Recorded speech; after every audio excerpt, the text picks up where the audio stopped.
एक सवाल है जो ज्यादातर लोग पूछते हैं लेकिन उसका जवाब पूरा नहीं सुनते। अगर पर्दा औरत के लिए है तो कुरान ने सबसे पहले मर्दों को क्यों रोका? इस वीडियो को आखिर तक देखिए क्योंकि यह बात आपके रिश्तों और घरों को टूटने से बचा सकती है। कुरान में औरतों को पर्दा करने से पहले अल्लाह रब्बुल इज्जत ने मर्दों को अपनी नजरें झुकाने का हुक्म दिया है। इंसानी फितरत यानी ह्यूमन साइकोलॉजी का एक कड़वा सच ये है कि मर्द और औरत की मशीनरी एक जैसी नहीं है। मॉडर्न साइंस आज मानती है कि मर्द एक विजुअल क्रिएचर है। मर्द मोहब्बत बाद में करता है, अट्रैक्ट पहले होता है।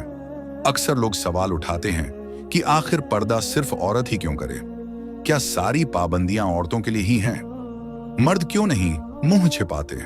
सुनने में यह बात बहुत लॉजिकल लगती है। ऐसा लगता है जैसे औरतों के साथ नाइंसाफी हो रही है। लेकिन अगर हम जज्बात को एक तरफ रखकर अल्लाह की बनाई हुई इस दुनिया के डिजाइन और बायोलॉजी को समझें तो आपको महसूस होगा कि पर्दा किसी को कैद करने के लिए नहीं बल्कि एक बहुत बड़ी तबाही को रोकने के लिए बनाया गया सेफ्टी सिस्टम है। अगर आपको यहां तक बात समझ आ रही है तो वीडियो को लाइक कर दीजिए और ऐसे ही कंटेंट के लिए चैनल को सब्सक्राइब कर लीजिए।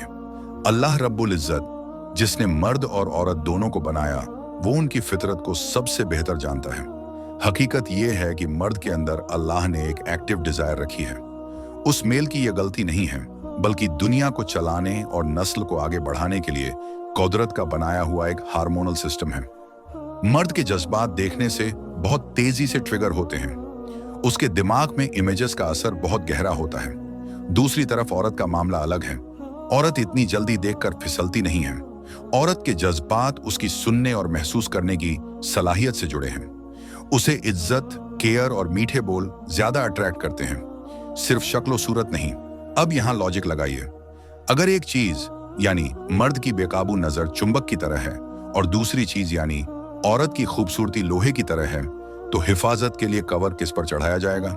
जाहिर है उस कीमती चीज पर जो अट्रैक्शन का मरकज है, ताकि उसे हर कोई इस्तेमाल ना कर सके। इसे एक बहुत आसान और घरेलू मिसाल से समझिए।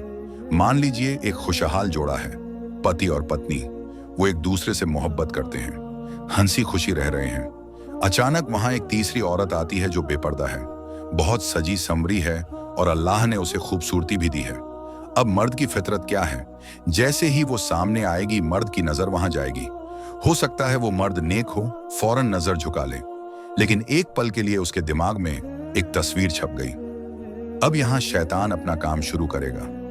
वो उस मर्द के दिल में अपनी ही हलाल बीवी के लिए कंपैरिजन यानी तुलना पैदा करेगा। वो सोचेगा काश मेरी बीवी ऐसी होती। बस यही वो लम्हा है जहां से एक हंसते खेलते घर की बर्बादी शुरू होती है। अब सोचिए, उस तीसरी औरत का पर्दा करना क्या सिर्फ एक मजहबी रस्म थी या उस घर को टूटने से बचाने की एक हिकमत? अगर आपको लगता है कि यह बात आज के समाज को समझनी चाहिए तो इस वीडियो को शेयर जरूर कीजिए और अपनी राय कमेंट में लिखिए। पर्दा असल में उस घर बैठी बीवी के हक की हिफाजत है, ताकि उसका शौहर सिर्फ उसी का होकर रहे और उसकी नजरें बाजार में ना भटकें। सूरह अन-नूर में औरतों को पर्दा करने का हुक्म देने से पहले अल्लाह ने मर्दों को हुक्म दिया, अपनी निगाहें नीची रखो, यानी गज़बे बसर। मर्द का पर्दा उसकी आंखों में है और औरत का पर्दा उसके जिस्म और लिबास में है। क्योंकि दोनों की कमजोरी अलग है, इसलिए दोनों का इलाज भी अलग है। आज के मॉडर्न समाज ने बेपर्दगी को आजादी का नाम दे दिया, लेकिन नतीजा क्या निकला? रेप केस बढ़ गए, एक्स्ट्रा मैरिटल अफेयर्स बढ़ गए, तलाक की नौबत आम हो गई। इस्लाम औरत को छुपाकर उसे कैद नहीं करता बल्कि उसे दुनिया की गंदी नजरों से महफूज करता है, ताकि वह पब्लिक प्रॉपर्टी ना बने जिसे हर कोई घूरे, बल्कि वो एक की अमानत बनकर इज्जत और रानी की तरह रहे। मेरी बहनों और भाइयों, अल्लाह के हर हुक्म में कोई ना कोई हिकमत है जो शायद आज हमारी समझ में ना आए, लेकिन वह हमारी रूह और हमारे रिश्तों की हिफाजत के लिए ही है।